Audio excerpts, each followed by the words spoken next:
નમસ્કાર વિદ્યાર્થી મિત્રો, વેટ ડિજિટલ એજ્યુકેશનમાં આપ સર્વે મિત્રોનું હાર્દિક સ્વાગત છે. વિદ્યાર્થી મિત્રો, આજે આપણે ચર્ચા કરવાના છીએ ધોરણ 12 વિષય ભૂગોળ, જેમનો પાઠ 3, જેમાં આજે આપણે મિત્રો ચર્ચા કરવાની છે માનવીની પ્રાથમિક અને દ્વિતીયક પ્રવૃત્તિઓ. તો પ્રાથમિક પ્રવૃત્તિ શું છે, એમાં કોનો સમાવેશ થાય છે, દ્વિતીયક પ્રવૃત્તિ શું છે, શું આ ભેદ છે? ના, 3, 4 અને 5 એટલે કે પ્રાથમિક પ્રવૃત્તિ, દ્વિતીય પ્રવૃત્તિ, તૃતીય, ચતુર્થ અને પંચમ, આ 5 પ્રવૃત્તિઓ છે એની ચર્ચા આપણે સ્ટેપ બાય સ્ટેપ ચેપ્ટરોમાં કરવાના છીએ. રેડી? તો ખાસ ચેનલમાં નવા હોય તો ચેનલ સબસ્ક્રાઇબ કરી દો. અને હા, જો તમારે હજી આગળના ચેપ્ટર જોવાના બાકી હોય, રેડી, ઘણા વિદ્યાર્થીની કોમેન્ટ આવી સર આગળના ચેપ્ટર અથવા સ્વાધ્યાય ક્યાંથી મળશે, ચેનલમાં મળતા નથી કેમ કે એમાં હજારો વિડીયો છે. એટલે તો તમારે બહુ બીજું વધારે મગજ નહીં દોડાવવાનો. શું કરવાનું? પ્લે સ્ટોરમાં જવાનું, જ્યાંથી તમે ગેમને ડાઉનલોડ કરો ને ત્યાં જઈને તમારે આપણી એપ્લિકેશન વેટ ડિજિટલ એજ્યુકેશન છે એને ઇન્સ્ટોલ કરી લેવાનું. આ લોગો છે, રેડી? ઇન્સ્ટોલ કરી લેશો. હા, 5 લાખ પ્લસ ડાઉનલોડર છે એટલે તમને ખ્યાલ આવી જાય કે આ જ એપ્લિકેશન છે. ખાલી વેદ લખશો તો આવી જશે. રેડી? ચાલો, ઓપન કરશો એટલે આવું પેજ આવશે. અહીંયા તમારે તમારો મોબાઈલ નંબર નાખવાનો. શું નાખવાનો? Mobile number.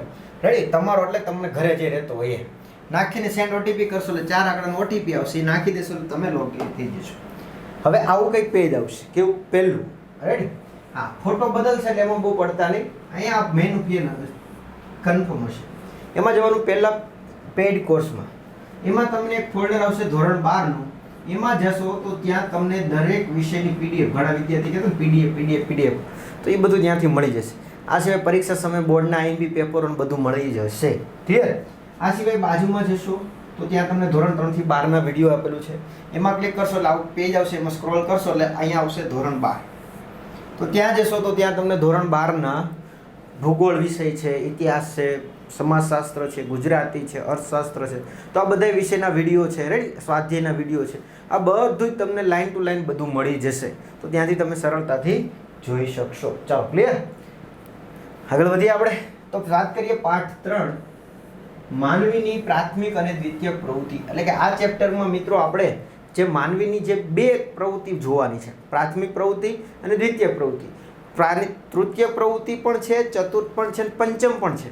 પણ એની આપણે સ્ટેપ બાય સ્ટેપ ચર્ચા કરીશું આગળના ચેપ્ટરોમાં. રેડી? એટલે એને ધ્યાનમાં રાખીને આપણે આગળ વધીએ. તો માનવીની આર્થિક પ્રવૃત્તિઓ. ચાલો, ક્લિયર? તો જોઈએ, વાત કરીએ આપણે. એ પહેલાં ખાસ મિત્રો આપણી જે નિયમ છે એ પ્રમાણે શું, એક પેન લઈ લેવાની અને સાથે સાથે એક સરસ મજાની કોમેન્ટ ચાલો આપી દો, હું જોઈ લઈશ. ઓકે, ચાલો.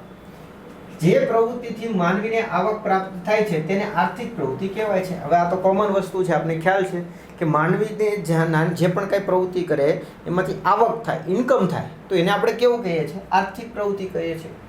આર્થિક પ્રવૃત્તિઓ મુખ્યત્વે 5 વિભાગમાં વહેંચાયેલ છે. તો આર્થિક પ્રવૃત્તિ કેટલા વિભાગમાં વહેંચાયેલ છે યાદ રાખજો. આપણા માટે 1 ગુણનો મીન્સ કે વિકલ્પ સ્વરૂપે પ્રશ્ન બોર્ડમાં પૂછાય ને. આર્થિક પ્રવૃત્તિ કેટલા વિભાગમાં વહેંચાયેલી છે? તો કે 5 વિભાગમાં વહેંચાયેલ છે. કઈ? તો કે પ્રાથમિક, દ્વિતીયક, તૃતીયક, ચતુર્થ અને પંચમ કીધું તું ને. કેટલી છે? 5 છે. તો એમાંથી આપણે 2 આ ચેપ્ટરમાં જોઈશું. તો કે પ્રાથમિક પ્રવૃત્તિ છે, દ્વિતીયક પ્રવૃત્તિ છે, તૃતીયક છે, ચતુર્થ છે અને પંચમ છે. જોઈએ, પ્રાથમિક પ્રવૃત્તિમાં પ્રત્યક્ષ રીતે પર્યાવરણ ઉપર નિર્ભર છે, કારણ કે ભૌતિક સંસાધનો જેવા કે ભૂમિ, જળ, વનસ્પતિઓ, બાંધકામ નિર્માણની સામગ્રીઓ, ખનિજોના ઉપયોગથી થાય છે. એટલે કે પ્રાથમિક જે પ્રવૃત્તિ છે એ પ્રત્યક્ષ, રૂબરૂ આપણી સાથે કનેક્ટેડ હોય. રેડી? એવી પ્રવૃત્તિ છે. એટલે કે એના ઉપર નિર્ભર છે, પર્યાવરણ ઉપર નિર્ભર છે. કોની ઉપર છે? પ્રાથમિક પ્રવૃત્તિ પર્યાવરણ ઉપર ડિપેન્ડ છે. કેમ? તો કે એમાં ભૌતિક સંસાધનો જે પણ કાંઈ છે, જેમ કે ભૂમિ છે, જમીન છે, જળ છે, હે ને, તો આ વનસ્પતિ છે, આ બાંધકામના નિર્માણની સામગ્રી છે. ક્લિયર? તો આ બધી વસ્તુ, ખનિજો છે, આ બધાનો ઉપયોગ છે એ પ્રાથમિક પ્રવૃત્તિમાં થાય છે. અને એ આપણે ક્યાંથી મળે છે? કુદરતી પર્યાવરણમાંથી મળે છે સીધું. રેડી? આ સિવાય શિકાર, ખોરાક એકઠો કરવો, પશુપાલન, મત્સ્યન, જંગલોમાં લાકડા કાપવા, ખેતી અને ખનન વગેરે પ્રાથમિક પ્રવૃત્તિઓ છે. તો પ્રાથમિક પ્રવૃત્તિમાં કોનો સમાવેશ થાય? તો કે શિકાર કરવો, હે ને, જે આપણું આદિમાનવવાળું જે જીવન છે એ, પછી ખોરાક એકઠો કરવો, સંગ્રહ કરવો, પશુપાલન કરવું, મત્સ્યાન કરવું, હે ને, પછી જંગલોમાં લાકડા કાપવા, ખેતી કરવી, ખનન કાર્ય કરવું વગેરે પ્રાથમિક પ્રવૃત્તિઓ છે. નીચેનામાંથી કોનો સમાવેશ પ્રાથમિક પ્રવૃત્તિમાં થતો નથી? આ સવાલ પૂછાય છે અવારનવાર બોર્ડમાં, એટલે ધ્યાનમાં રાખજો. રેડી? તો આ બધીનો થાય છે. બાકીની જે કોઈ હશે એ દ્વિતીય પ્રવૃત્તિ આપી દીધી હશે, એટલે એને ધ્યાનમાં રાખીને આપણે જવાબ દેવાના છે. ચાલો, ક્લિયર? ચાલો આગળ વધીએ. પ્રાચીન કાળમાં માનવીનું ભટકતું જીવન ગાળતો હતો અને આદિ માનવ જંગલમાંથી ફળો, પાંદડાઓ, કંદમૂળ, પશુઓના શિકાર અને માછીમારી દ્વારા ખોરાક મેળવતો હતો. એટલે આપને ખ્યાલ છે કે જે આદિ માનવ, કેમ કે આપણે ઇતિહાસમાં આ વસ્તુ જોઈ ગયા હે ને, પ્રાચીન ઇતિહાસ શરૂ થાય તો પાષાણ યુગ ને એ બધું શરૂઆત થાય હે ને, નૂતન પાષાણ યુગ ને પાષાણ યુગ, નનું પાષાણ યુગ ને, તો આ બધા જે યુગો છે એમાં આપણો માનવી છે કેવું જીવન જીવતો? રખડતું ભટકતું જીવન જીવતો, ખોરાકની શોધમાં ભટકતો રહેતો. રેડી? પછી તો કે ભાઈ ખોરાકમાં જનરલી જંગલમાં રહેતા, એટલે સ્વાભાવિક છે ખોરાકમાં મુખ્યત્વે ફળો લેતા, પાંદડાઓ હે ને, ફળો લેતા, પાંદડાઓ લેતા, કંદમૂળ ખાતા, આ સિવાય પશુઓનો શિકાર કરતા હે ને, અને સાથે માછીમારીનો પણ ખોરાક કરતા, એટલે માછલીઓનો પણ ઉપયોગ ખોરાકમાં કરતા. આ સિવાય તો કે શરીરને ઢાંકવા માટે તેની પાસે વસ્ત્રો હતા નહીં. જે અત્યારે આપણે અલગ અલગ કપડાં જે બ્રાન્ડેડ લઈએ છીએ, તો એવા કશા તો હવે એ સમયે હતું ને આદિમાનવમાં. તો એ શું કરતા? તો કે એ પેલું વસ્ત્ર જે પાન હોય, પાન જે છે હે ને, કોઈ વૃક્ષનું પાન હોય તો એ આપણે શરીરે વીંટતા, આવું બધું ટૂંકમાં કરતા. રેડી? પણ સમય જતાં તેમને સમજણ શક્તિ વધતા, એટલે કે સમય જતાં ધીમે ધીમે એમાં સમજણ શક્તિ આવવા લાગી. આ સિવાય પશુઓનું મહત્વ પણ સમજાવતા થયા અને પશુપાલનની પ્રવૃત્તિનો આરંભ કર્યો. એટલે કે સમય જતાં ધીમે ધીમે એને સમજણ શક્તિ વિકસી, ડેવલપ થઈ, પશુઓનું મહત્વ છે એ સમજાયું અને આને લીધે ધીમે ધીમે પશુપાલનની પ્રવૃત્તિઓ શરૂ કરવામાં આવી. પછીથી પશુઓના ઉપયોગથી ખેતીકામની શરૂઆત પણ કરી અને તે પછીથી અસ્થાયી ખેતીકામથી સ્થાયી ખેતી તરફ પ્રવૃત્તિ શરૂ થઈ અને તેનાથી ગ્રામીણ જીવનનો આરંભ થયો. એટલે કે પહેલાં પશુઓની છે એ થોડીક જરૂરિયાત શું છે એ સમજ્યા, પછી પશુપાલન ચાલુ કર્યું. તો પશુપાલન ચાલુ કર્યું તો સામે સામે શું કર્યું? તો કે ભાઈ ખેતીની શરૂઆત કરી, અને ખેતીની શરૂઆત કરી એટલે પહેલાં છે એ ખેતી અસ્થાયી થતી. રેડી? કેવી? અસ્થાયી રૂપે થતી. એટલે કે પહેલાં કોઈ જગ્યાએ એક જગ્યાએ ખેતીનો પાક લઈ લીધો, પતી ગયું, પછી પૂરું, ત્યાં જતું રહેવા, બીજી જગ્યાએ ખેતી કરવાની, તો એવું થતું. પણ હવે ધીમે ધીમે પછી સ્થાયી ખેતી શરૂઆત થઈ. તો સ્થાયી ખેતી થયું એટલે એક જગ્યાએ જ ખેતી કરવાની આવશે દર વર્ષે. તો આને લીધે શું થશે? તો આને લીધે જીવન પણ સ્થાયી થશે અને આવી રીતના ધીમે ધીમે ગ્રામીણ જીવનનું શું થયું? ગ્રામીણ જીવનની શરૂઆત થઈ. માનવીની જરૂરિયાતો વધવા લાગી. જે ખેતી કરે તે ખેડૂત કહેવાયા અને જે માનવી ખેતી તરફ ન વળ્યો તે ખેડૂતની જરૂરિયાતો પૂરી કરવા વિવિધ કારીગરીવાળા કામ તરફ વળ્યો અને ગ્રામીણ કારીગરી વર્ગ અસ્તિત્વમાં આવ્યો. એટલે કે ધીમે ધીમે હવે લોકોની જરૂરિયાત વધવા લાગી અને જે લોકો ખેતી કરતા એ હવે કયા નામે ઓળખાવા લાગ્યા? ખેડૂતના નામે ઓળખાવા લાગ્યા. તો આમાં અમુક વર્ગ ખેતી કરતો પણ અમુક વર્ગ ખેતી કરતો ન હતો. તો એ શું કરતો? તો કે એ જે છે ખેતીમાં ઉપયોગી હોય એવા સાધન સામગ્રી બનાવવા લાગ્યો. રેડી? એટલે કે કારીગર વર્ગ તરીકે ઉભરી આવ્યો. કયા અસ્તિત્વમાં આવ્યો? કારીગર વર્ગ તરીકે અસ્તિત્વમાં આવ્યો. રેડી? ચાલો, ખેડૂત અને અન્ય શ્રમિકો વચ્ચે વિનિમયનો વ્યવહાર શરૂ થયો. પછીથી ગામડાઓના કદ અને આકારમાં પરિવર્તન આવ્યું. એટલે કે ખેડૂતો અને જે બાકીના જે લોકો હતા એની સાથે વિનિમય પ્રથા, જે આપણી પ્રાચીન પ્રથા છે કે વસ્તુ લેવી અને એના બદલામાં વસ્તુ આપવી. જેમ કે હવે માની લ્યો કે કુંભાર હોય જે માટલા બનાવતો હોય કોઈ વ્યક્તિ, અને ખેડૂત છે, તો ખેડૂત પાસે અનાજ થશે, માટલાવાળા પાસે માટલા હશે. રેડી? તો ખેતી માટીનું કોઈ વસ્તુ બનાવશે તો ખેડૂત છે અમુક ટકા એને અનાજ આપશે. રેડી? અને સામે પેલો વ્યક્તિ માટલો આપશે. આવી જ રીતના માની લો કે કોઈ ખેતીના ઓજારો બનાવવામાં આવતા હોય તો ખેડૂત એને અમુક ટકા અનાજ આપશે ને એના પાસેથી ઓજાર લેશે. એટલે કે પૈસાની કોઈ વસ્તુ નહોતી, પૈસા લેવા દેવાનો વહીવટ નહોતો થતો. અત્યારે જે આપણે કોઈ પણ વસ્તુ લેવી હોય તો પૈસા દઈએ ને, પૈસાથી વસ્તુ લેવેચ કરતા હોય. પણ અત્યારે સામાન્ય રીતે શું હોય છે? તો કે સામાન્ય રીતે જનરલી શું હોય? તો કે ભાઈ પૈસા દઈને વાત કરીએ. પણ એ સમયમાં શું હતું? પૈસા નહીં, કોઈ જેની પાસે જે વસ્તુ વધારે છે એ સામેવાળાને આપે અને સામેવાળા વ્યક્તિ પાસે જે વધારે છે એ સામે આપે. એને કહેવાય વસ્તુ વિનિમય. શું કહેવાય? વસ્તુ લેવેચ કરવી. લેવેચ આપે એટલે કે વસ્તુ લેવીને વસ્તુ દેવી, એના બદલામાં કામકાજ કરવું. તો વસ્તુ વિનિમયની શરૂઆત થઈ અને ધીમે ધીમે આને લીધે શું થયું? ગામડાઓમાં કદ મોટા થતા ગયા, ગામડાનો વિસ્તાર થતો ગયો, એટલે આકારમાં પણ પરિવર્તન આવ્યું. અને તે સાથે સાથે ગામડાના લોકોની પ્રવૃત્તિઓમાં પણ વિસ્તાર વધવા લાગ્યો. અને ગામડાનો વિસ્તાર થયો એટલે એને લીધે શું થયું? તો કે ગામડાના લોકોની જે પણ કંઈ પ્રવૃત્તિઓ હતી વિસ્તાર ધીમે ધીમે એમનો થવા લાગી. ક્લિયર? ચાલો નેક્સ્ટ વાત કરીએ. 18મી સદીમાં યુરોપમાં ઔદ્યોગિક ક્રાંતિ થઈ, રાઈટ. અને આ ક્રાંતિની અસર કૃષિ, શિક્ષણ, સ્વાસ્થ્ય, પરિવહન, સંદેશાવ્યવહાર અને વ્યાપાર પર થઈ. એટલે કે જે 18મી સદી હતી જે છે એ 18મી સદીના સમયગાળા દરમિયાન યુરોપના જે દેશો છે એમાં ઔદ્યોગિક ક્રાંતિની શરૂઆત થઈ. શેની? ઔદ્યોગિક ક્રાંતિ. એટલે કે ટૂંકમાં શોર્ટમાં એવું કહી શકાય કે નવા નવા ઉદ્યોગોનું નિર્માણ શરૂ થયું. અને આ ઉદ્યોગોના નિર્માણ થયા એટલે ધીમે ધીમે જે પણ ક્ષેત્ર હતા, જેમ કે કૃષિ છે એટલે ખેતી છે, શિક્ષણ છે, સ્વાસ્થ્ય છે, પરિવહન છે, સંદેશાવ્યવહાર છે, વ્યાપાર છે, આ બધી વસ્તુ ઉપર એમની અસર જોવા મળી. કેની? ઔદ્યોગિક ક્રાંતિ. કેમ? તો કે ઔદ્યોગિક ક્રાંતિ એટલે બીજું કાંઈ નહીં મિત્રો, નવા નવા ઉદ્યોગોનો વિકાસ. શોર્ટમાં અત્યારે તમને ખ્યાલ છે કોઈ પણ નાની ટાંચણીથી માંડીને મોટા મોટા જહાજો બનાવવા માટે પણ ઉદ્યોગો અલગ અલગ હોય છે.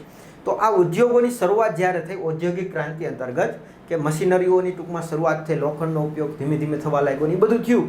એટલે ધીમે ધીમે છે આ બધાય પરિવર્તન અથવા બધાય માધ્યમોમાં શું થયું? પરિવર્તન આવવા લાગ્યા, રાઈટ.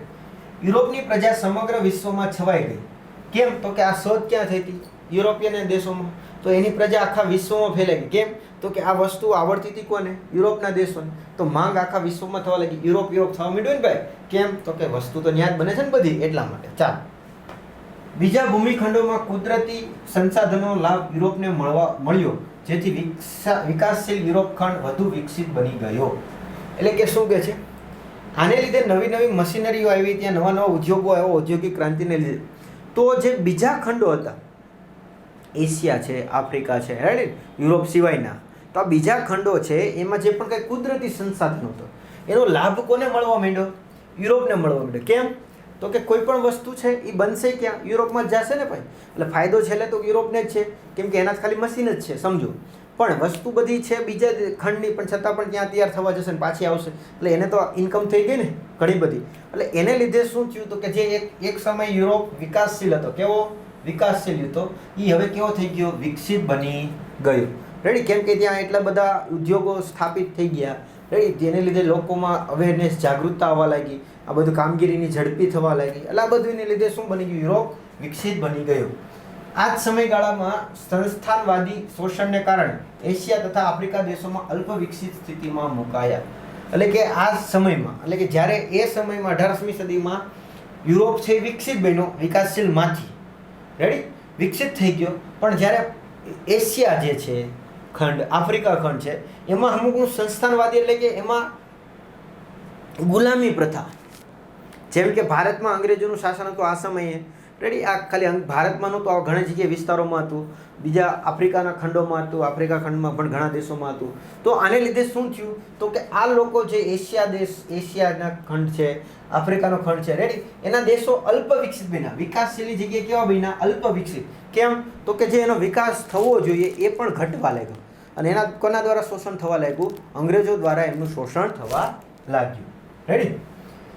બે વિશ્વયુદ્ધો પછી વૈશ્વિક પર્યાવરણ પર વિપરીત અસર થવાના કારણે માનવીએ પોતાના વિકાસ માટે વિચારવાનું શરૂ કર્યું.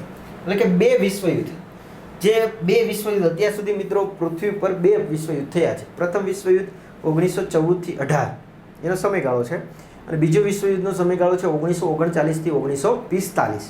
તો આ બે વિશ્વયુદ્ધ થયા છે, બરાબર. અને એને લીધે પર્યાવરણ ઉપર ઘણી બધી વિપરીત અસર થઈ, ખરાબ અસર થઈ, રેડી. અને એને લીધે માનવીએ હવે વિકાસ માટે પોતે વિચારવાનું શરૂ કરી દીધું, વિકાસ કરવા માટે, ડેવલપ કરવા માટે. ટૂંક સમયમાં માહિતી તંત્રનો વિકાસ થયો અને 1980ના દશકમાં પશ્ચિમ યુરોપિયન દેશોમાં જ્ઞાનનું નિષ્પાદન અને પ્રસારણ અગત્યના વ્યવસાય બની ગયા, જેના પરિણામે 20મી સદીની માહિતીની ક્રાંતિ થઈ અને દૂરસંચાર પ્રૌદ્યોગિકીના પરિણામે સમગ્ર માનવ જાતના વિકાસના દ્વાર ખુલી ગયા. એટલે કે શું કહે છે ભાઈ? તો કે ભાઈ આ વિશ્વયુદ્ધ પછી માનવીએ વિકાસ ઉપર વિચારવાનું શરૂ કર્યું, અને આને લીધે શું થયું? તો કે માહિતી તંત્રનો વિકાસ થયો. એટલે કે હવે માહિતીનો વિકાસ થવા લાગ્યો, કે ભાઈ જેટલી માહિતી વધારે છે એટલું તમે વધારે સરળતાથી વિકાસ કરી શકો. એટલે કે 1980નો જે દશકો છે, એટલે કે 10 વર્ષનો જે સમયગાળો, દશકો એને કહેવાય, એ સમયમાં જે પશ્ચિમ યુરોપિયનના દેશો હતા એમાં જ્ઞાનનું સારું એવું પ્રસારણ થઈ ગયું, ફેલાવો સારો એવો થઈ ગયો, રેડી. અને જેના પરિણામે શું થયું? તો કે 20મી સદીની 20મી સદીમાં શું થઈ? માહિતીની ક્રાંતિ થઈ. કેની? માહિતીની ક્રાંતિ. એટલે કે માહિતી બધા દેશો, વિશ્વના તમામ દેશોમાં સરળતાથી મળવા લાગી. અને આના દૂરસંચારના પ્રૌદ્યોગિકીકરણના પરિણામે, એટલે કે જ્યારથી દૂરસંચાર શરૂ થઈ ત્યારથી સમગ્ર માનવજાતના વિકાસના દ્વાર શું કરી નાખ્યા? ખુલ્લા કરી નાખ્યા, ખુલી ગયા. ક્લિયર? તો આ આપણે થોડુંક બેઝિક હતું કે આદિ માનવથી અત્યાર સુધીની જે આપણી સફર હતી, જેને આપણે થોડા અંશે તમને ચર્ચા કરવાની વાત કરી છે, એટલે કે થોડા ઘણા અંશે તમને માહિતી આપેલી છે. રેડી? ચાલો, નેક્સ્ટ છે આર્થિક પ્રવૃત્તિના પ્રકારો. એટલે કે જે આપણા 5 પ્રકારો છે એમાં કોનો કોનો સમાવેશ થાય છે એની ચર્ચા સાથે સાથે કરી લઈએ. રેડી? તો કે આર્થિક પ્રવૃત્તિના પ્રકારો, એમાં પહેલું છે માનવીની આર્થિક પ્રવૃત્તિના મુખ્ય 5 પ્રકારોમાં વર્ગીકૃત કરવામાં આવે છે. કેટલા પ્રકારોમાં વર્ગીકૃત કરવામાં આવે છે? 5 પ્રકારોમાં. પહેલી પ્રાથમિક પ્રવૃત્તિ છે એમાં શિકાર, વન્ય પેદાશો એકઠી કરવી, મત્સ્યન, પશુપાલન, ખનન, ખેતી અને ખેતી સાથે આધારિત આનુષંગિક પ્રવૃત્તિઓ. તો પ્રાથમિક પ્રવૃત્તિમાં કયા કયા આવશે? આમાં કયા સવાલ પૂછાય એ પણ તમને કહી દો કે નીચેનામાંથી કઈ પ્રવૃત્તિ પ્રાથમિક પ્રવૃત્તિ નથી, કઈ દ્વિતીયકની નથી, કઈ તૃતીયકની નથી, કોઈ ચતુર્થની નથી. 3 હશે, ચોથી નહીં હોય એવા વિકલ્પ સવાલ તમને બોર્ડમાં પૂછાય છે, એટલે ધ્યાન રાખજો ખાસ. તો પ્રાથમિકમાં શિકાર, વન્ય પેદાશો એકઠી કરવી, મત્સ્યન, પશુપાલન, ખનન, ખેતી અને ખેતી આધારિત આનુષંગિક પ્રવૃત્તિઓ. દ્વિતીય પ્રવૃત્તિઓમાં તો કે આ પ્રવૃત્તિને કારણે પ્રાકૃતિક સંસાધનનું મૂલ્ય વધી જાય છે અને ઉદ્યોગ વિષયક પ્રવૃત્તિઓ આ પ્રકારની છે. તેમાં માનવી કાચા માલને તૈયાર કરવા માલમાં રૂપાંતર કરી ચીજ વસ્તુ બનાવે છે, જેમ કે કાચા લોખંડમાંથી પોલાદ, રૂમાંથી સુતરાઉ કાપડ. એટલે કે અહીંયા જે દ્વિતીય પ્રવૃત્તિમાં છે એ જે પ્રાકૃતિક જે પણ કંઈ સંસાધન છે એનું મૂલ્ય હવે ધીમે ધીમે વધે અને ઔદ્યોગિક વિષયક પ્રવૃત્તિઓની શું થાય? શરૂઆત થાય.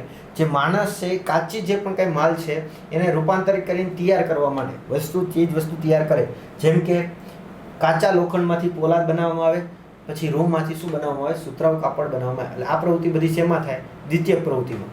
તૃતીય પ્રવૃત્તિમાં થાય પ્રવૃત્તિની કિંમત ચૂકવીને પ્રાપ્ત કરી શકાય તેવી સેવાઓનો સમાવેશ થાય. એટલે કે તૃતીય પ્રવૃત્તિમાં સેવાઓનો સમાવેશ થાય. રેડી? બદલામાં વળતર એને ચૂકવીને, જેમ કે વ્યાપાર, પરિવહન, સ્વાસ્થ્ય, દૂરસંચાર, શિક્ષણ, મનોરંજન વગેરે સેવાઓ છે. એટલે કે વ્યાપાર છે, પરિવહન છે, સ્વાસ્થ્ય છે, દૂરસંચાર છે, શિક્ષણ છે, મનોરંજન, આ બધી સેવાઓ છે બદલામાં વળતર ચૂકવીને મેળવવામાં આવે.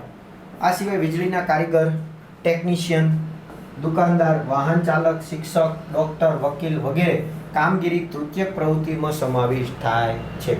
એટલે કે ટેકનિશિયન છે, વીજળીના કારીગર છે, દુકાનદાર છે, વાહન ચાલક છે, શિક્ષક છે, ડોક્ટર છે, વકીલ છે, આ બધા ટૂંકમાં સેવા, પોતાની સેવા આપીને જે વળતર મેળવે છે. રેડી? તો એ બધાનો સમાવેશ તૃતીય પ્રવૃત્તિમાં થાય. ઇન શોર્ટ, જે પોતાના કામની કિંમત લઈને પોતાની સેવા પૂરી પાડે છે. એટલે કે જે પોતે કામ કરે છે, કામની કિંમત લઈને પોતે સેવા પૂરી પાડે, તો આ બધાનો સમાવેશ શેમાં થાય? તૃતીય પ્રવૃત્તિમાં થાય. ચાલો, રેડી? નેક્સ્ટ છે ચોથી પ્રવૃત્તિ, ચતુર્થ પ્રવૃત્તિ.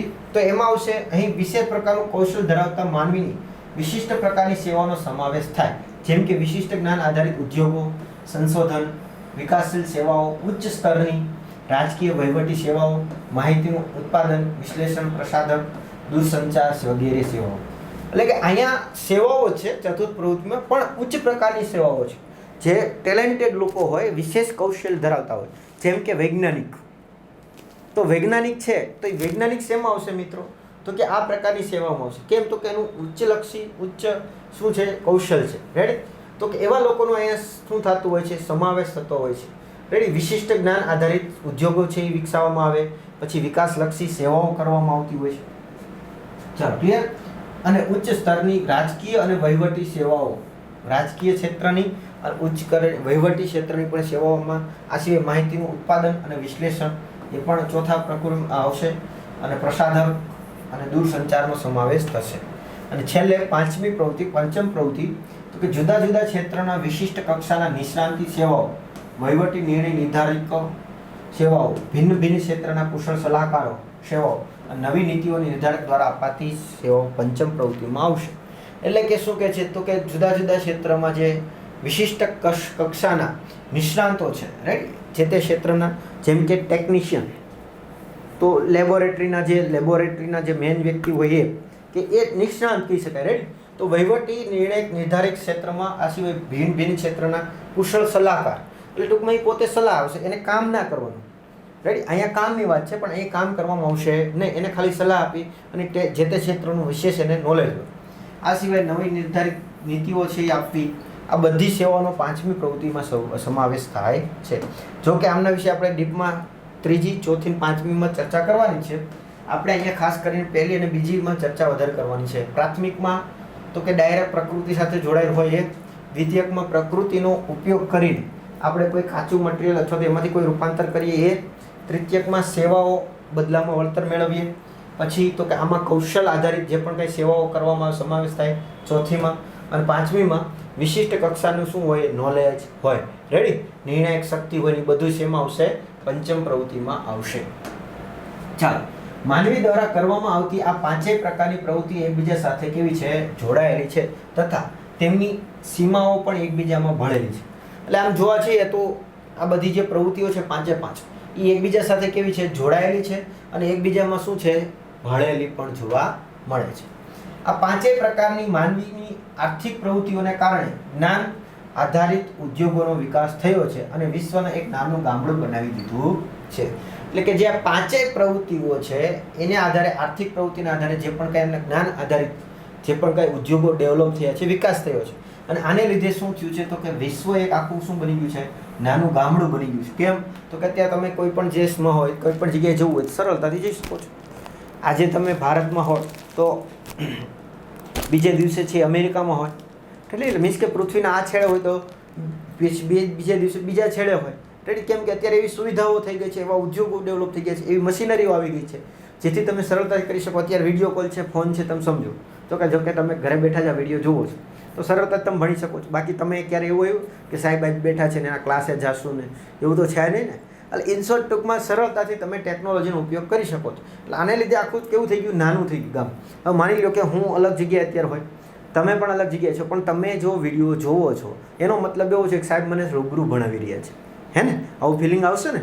તો આ એક શું થઈ ગયું? ડિસ્ટન્સ ઘટી ગયું ને ભાઈ, બરાબર? બાકી તમારી મારી વચ્ચે 1000 કિલોમીટર અથવા 500 કિલોમીટરનો ડિસ્ટન્સ હોય, પણ આને લીધે શું થઈ ગયું? નજીક થઈ ગયું એવું કહી શકાય. રેડી. જમીન ખંડોના નિવાસીઓ એકબીજા પર આધારિત બની ગયા છે. હવે આ 5 પ્રકારની પ્રવૃત્તિ ક્રમશઃ અભ્યાસ કરવાનો છે. એટલે કે આ જે જમીન ખંડોના જે પણ કંઈ જે નિવાસીઓ છે, રહેવાસીઓ, એ એકબીજા ઉપર કેવા છે? આધારિત બની ગયા છે આને લીધે. રેડી. હવે આપણે એક પછી એક પ્રવૃત્તિ વિશે આપણે ચર્ચા કરીશું. રેડી. તો પ્રથમ પ્રવૃત્તિ આપણી કઈ છે? પ્રાથમિક પ્રવૃત્તિ, જેની ચર્ચા મિત્રો હવે આપણે આવતા લેક્ચરમાં કરીશું. ક્લિયર? તો આ વિડીયોમાં મિત્રો આપણે અહીંયા સુધી રાખીએ. Thank you. જય હિન્દ, જય ભારત. અસ્તુ.